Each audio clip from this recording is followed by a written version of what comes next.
Alright, what's up guys? We are in fabulous Las Vegas. I've been here all weekend actually, and I'm leaving now.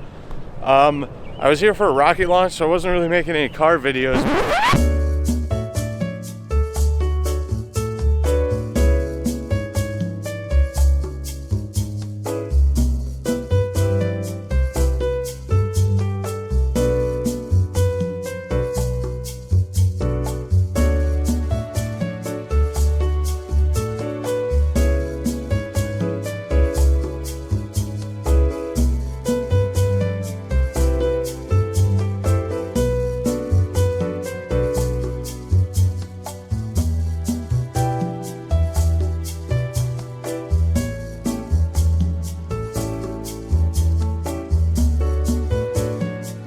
But I am going to make a car video because of the incident I had on the way here.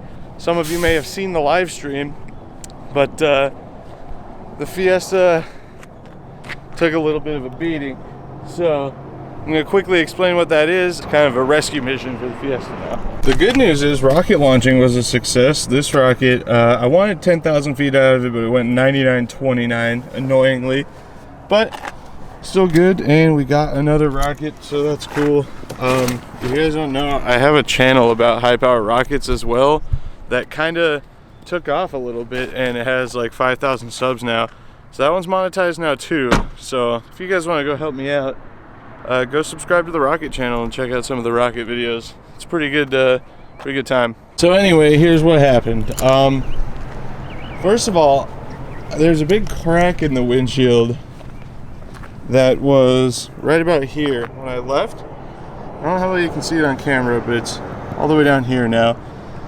So I was watching that crack grow and being pretty upset about it. I usually stop in Twin Falls to get gas when I'm coming to Vegas, but I had just filled up, so I was like, I'll just stop in Wells, Nevada.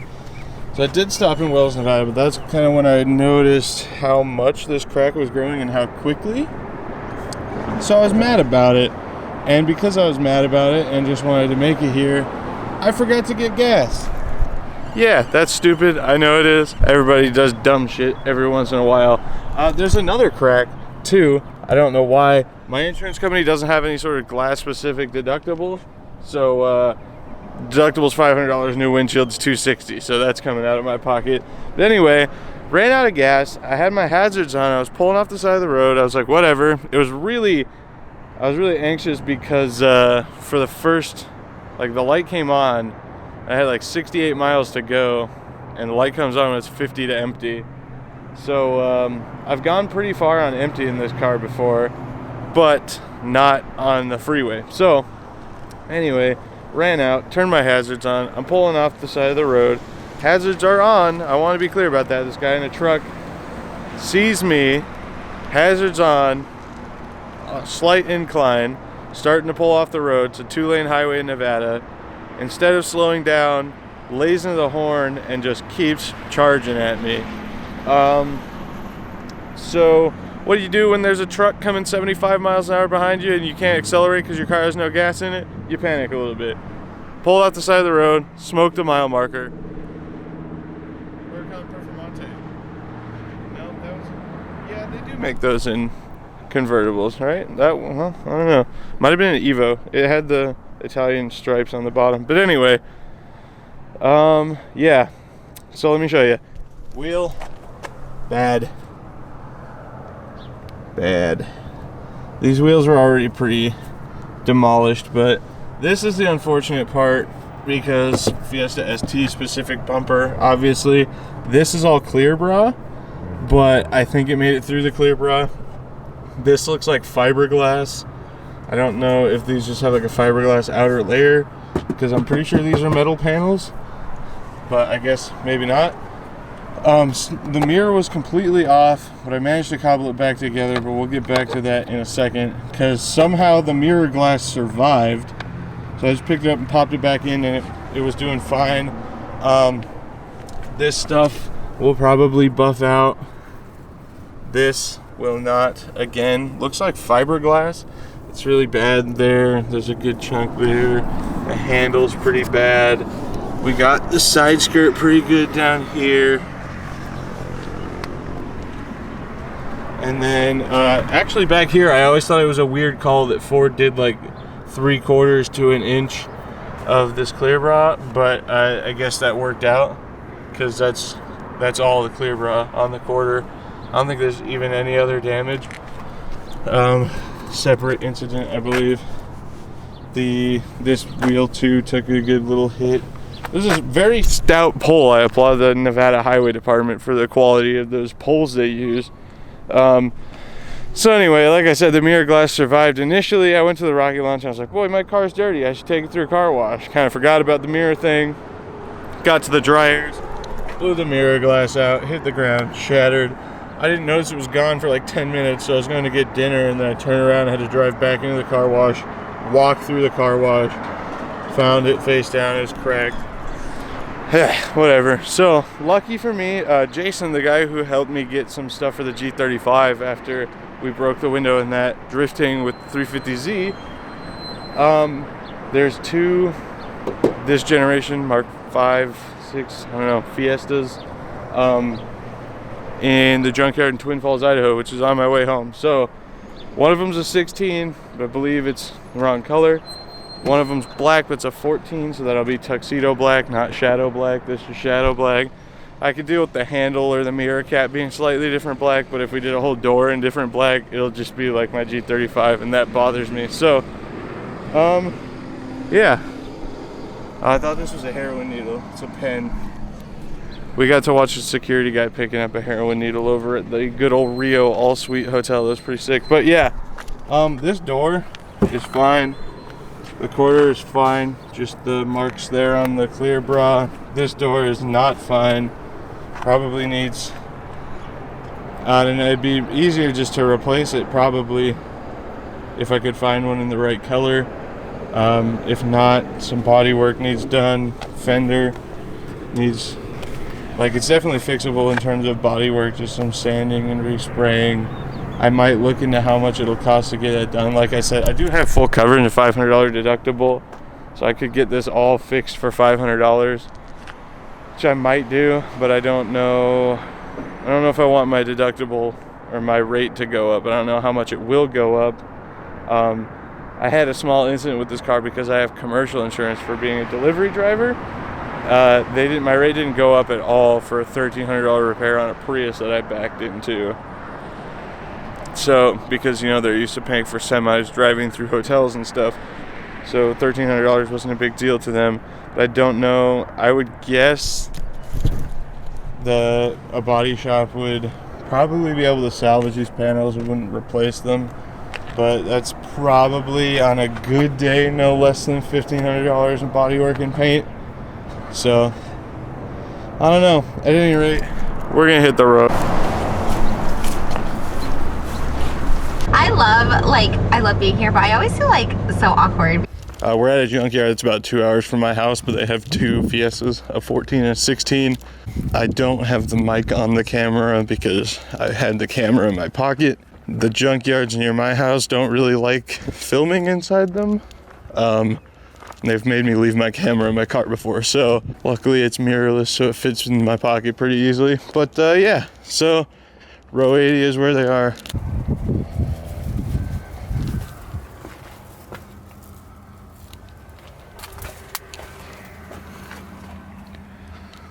Weird being in a car this new in the junkyard.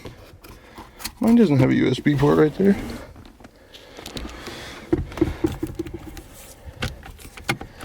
Poverty spec with the key. Alright, I was told that they use a lot of torque to put these on, so that should be fun. Wait. All the Torx bits are already out of this. I think that panel's just gonna come off. Ew, something sticky in there. At any rate, sorry, again, no tripod or anything. We're doing what we can with what we got.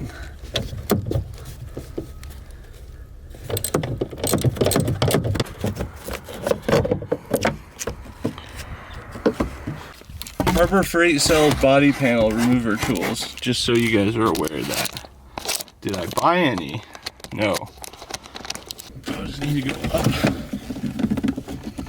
Yes, it does.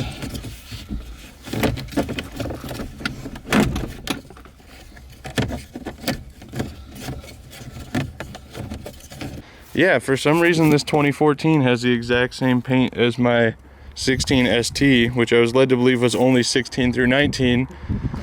But that might just be STs, because STs before that were tuxedo black, but this is shadow black. I don't know if you can even see, but there's like tricolor metallic flake in there. But you see it on the hood really well right here. Yeah, I don't know if you want to be in the video or not, but Ain't scared. this is Jason. He's the guy who brought me the bumpers and the bumper and the door for the G35. And Yeah. rescued your trailer that one day with a blown. Oh, that's right. Yeah, you let us in here like what? That was probably like almost midnight. Yeah, it was pretty late. We didn't get home till like 6 in the morning. That was a rough time. All right, as you can probably imagine, it's not very fun trying to drive with that. Get the microphone back on. So I'm gonna just swap this in this parking lot right here. So yeah, I'm just gonna swap this real quick and you guys get the beautiful Twin Falls, Idaho Perrine Bridge as a backdrop. It's not very windy, so I'm kind of surprised there's not anyone base jumping out here. This is the only place in the world it's legal to base jump all day and all night, year round. So they like have classes from all over the world and everything. Yeah, leave it to me to find a way to screw something up. The base plate for my tripod that I was about to put the camera on is in that car at the junkyard. So yeah, it's taking me 15 minutes to get this thing out and it's still not out. It's gonna take me less time to put the mirror on. But I don't know why everything has to be a problem. Ross locked all my power tools in his toolbox, so going to the shop's not going to help me do anything here. That sounds good. So I guess I go buy a pair of vice grips. Well, we're going to go to the shop.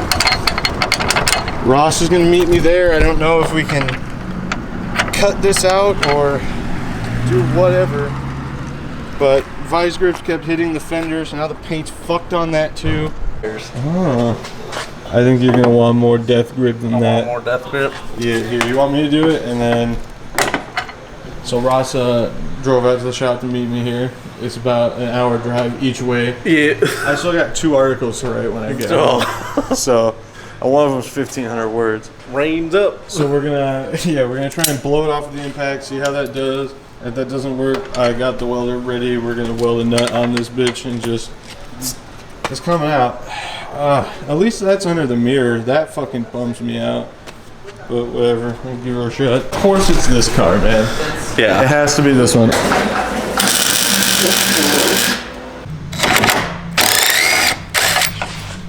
Hey, it's out. Hey, if we only had some pliers. God, you have no idea how fucking mad I've been that whole hour ride from Twin Falls. So when I hit the pole, the bolt pulled this sheet metal from inside the car out, so now the mirror doesn't fit right. I've been doing a little body work here, but I gotta be careful, but I gotta push this upper portion in some more.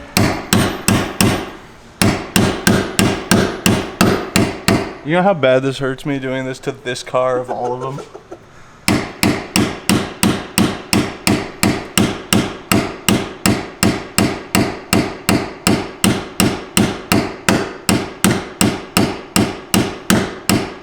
Just have to remember that this is the work truck.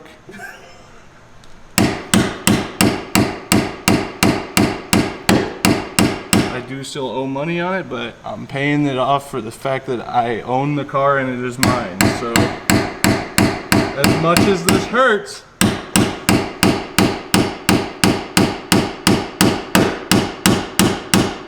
alright, there you go guys, everything's plugged in. I had the wire running in the wrong spot, so then the window couldn't roll down. I can't tell you, this car was just about to be on fire.